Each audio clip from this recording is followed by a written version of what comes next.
With just a little over a month left until the NHL Draft, the Columbus Blue Jackets still do not have a general manager in place, and yet they have massive holes everywhere in their roster. So today we're asking the big question, should CBJ hold a fire sale with the number 4 overall draft pick? Hey everybody, welcome into Clearing the Benches, your one-stop shop for daily fresh hockey content. If you go ahead and hit your subscribe button right now, every single day we'll bring you in a new hockey video to enjoy. Well, way back in 2018 when he was then president of the New York Rangers, John Davidson and Jeff Gordon wrote a letter to the fans, and it said, we've gone as far as we can go with this roster. Like it or not, get ready. We're going to make some big trades. We're going to tear this team down, and we're going to try to rebuild it. Big names went. Tampa Bay got Ryan Callahan, Ryan McDonough, and JT Miller during that purge. When I look at what Columbus has got going on right now, one pick is not going to make a difference. One draft is not going to make a difference for them. And even though they're going to get the number 4 overall pick, and you're going to get a guy that could go on to be an NHL superstar for a long time, it is not going to change the fortunes of your franchise anytime soon. That is going to be a collective effort. Now, I think the pieces are in place for Columbus. They just got to get some guys to do a better job. It's obviously not working out with Johnny Gaudreau, Patrick Laine, or Elvis Merzlikins. I think they just need to get more production out of all three of them, and they've just been major disappointments in their time in Columbus. Zach Werenski's another guy. He's getting paid almost $10 million a year, and this year he had his career high of just 57 points. $10 million a year is some Cale Makar, Adam Fox money. So they expect a lot more than what they're getting from him. They do have some very good prospects that are very close to making this team. Talking about the two Lucas, Pinelli and Del Belbaluz, Denton Mateychuk, Gavin Brindley, Alex Nylander. So they're close. It's not going to be, a dry spell for much longer, but it is going to take a little bit more until these kids are able to marinate and find their way in the NHL. We're already seeing some of CBJ's future right now. And guys like James Malatesta, David Jiricek, Voronkov, Chinakhov, Marchenko, Cole Sillinger, especially those last four. I saw them in a game this year against Arizona, and let me tell you, those kids, when they get the puck on their stick, it's like a magnet drawing them straight to the net. They are all net crashers and highly skilled. So I could see them as soon as this year, these kids starting to produce more for them. At this year's draft, I believe if they don't have a GM in place, John Davidson's going to be more than comfortable making the selections, and he's probably going to get help from Rick Nash, who's the player development director, and also from their director of scouting, Josef Boumediene. So, again, if they don't have a GM in place, I could see these three guys making the picks, and I could see them doing it comfortably. If they decided that they wanted to keep the number 4 overall pick, I would suggest that they need to pick a defenseman. CBJ gave up 300 goals this year. Only San Jose gave up worse. There's a lot of good defensemen that are out there that are available. Levshunov, Salayev. If any one of those guys were available, they could think long and hard about taking them because they definitely need help on the back end.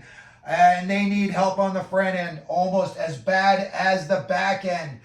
They were the 9th worst team in the NHL in scoring this year. So if a guy like, Demidov or Lindstrom or Iginla were to drop to them, I could see them, hitting the pause button right there and taking a long look at any of these three kids. And again, these kids are going to be good in the future. It could be another 2 rough years for CBJ fans, but I think they are real close to actually turning the corner and becoming playoff contenders.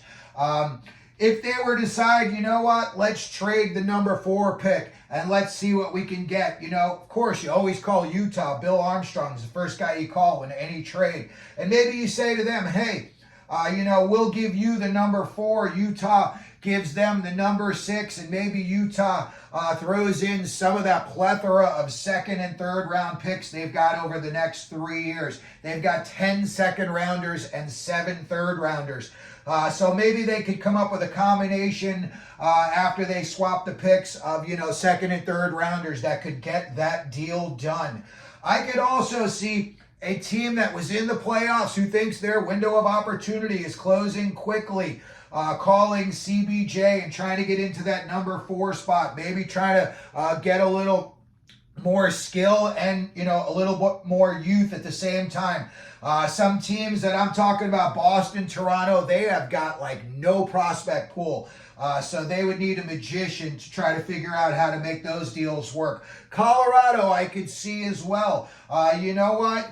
I think they're finding themselves where they know they're going to have to play against Dallas, and now other teams in the Central are starting to get better. Minnesota is going to get better. Utah is going to get better.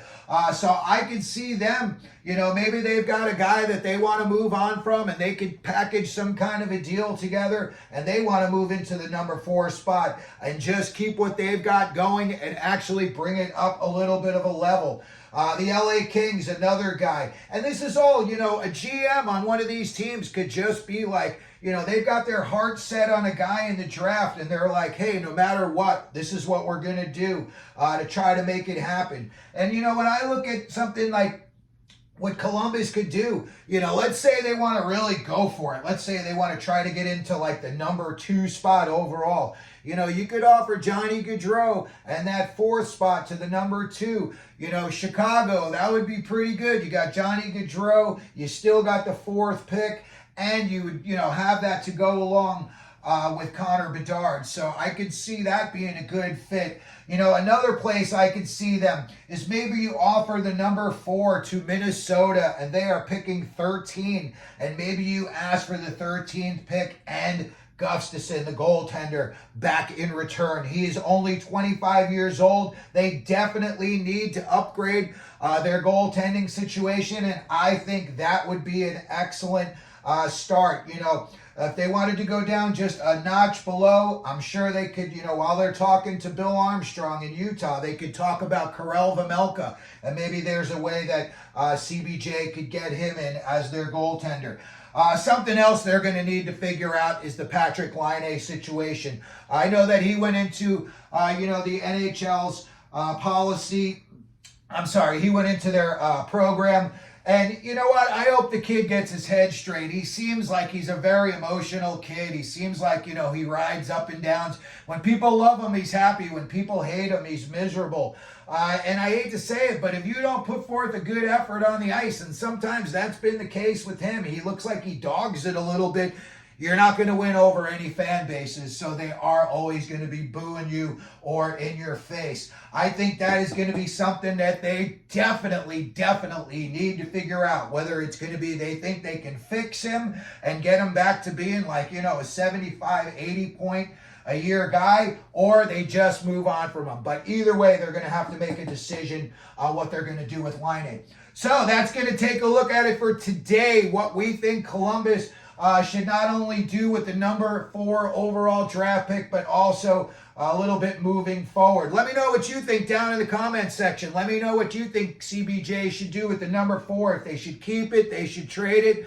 If you could, please hit your like button. Don't forget to hit your subscribe button. And as we always do here at Clearing the Benches, let them know you're out there.